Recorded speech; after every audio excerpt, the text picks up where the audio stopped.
مرحبا. شوفوا ايش لقيت اليوم على النت. هذول السياح في الجراند كانيون فجأة حسوا بكهرباء ساكنة عالية. هاي علامة تحذير خطرة، عشان الصاعقة ممكن تضرب بأي لحظة، بس ما صار شي ولا حدا تأذى.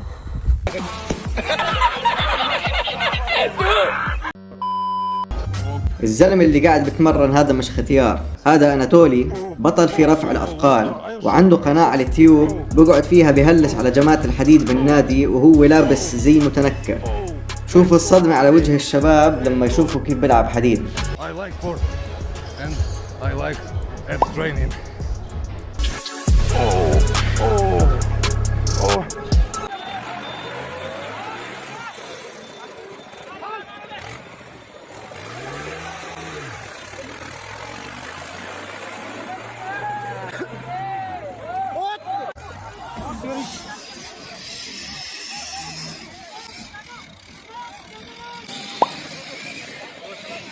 كلنا عارفين انه الحياة هات وخد يا الهامور، بس بكرة ممكن تيجي ام لل وتوكلك، وغص بالك على هيك آداب للمائدة.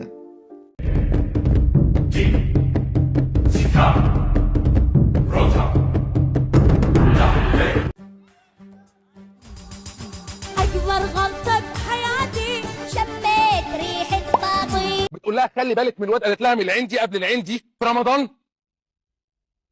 في رمضان العين اللي في بوتوجاز. لا العندي متأكد؟ اقسم بالله ولا من العندي قبل العندي في رمضان. الأعمال الدرامية وعايزين اخلاق.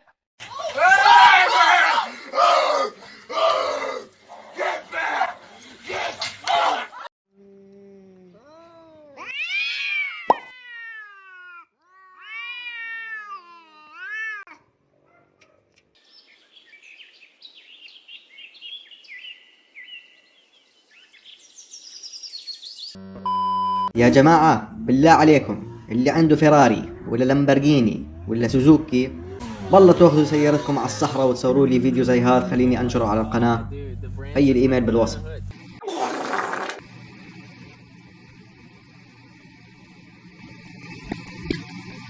يلا سلام.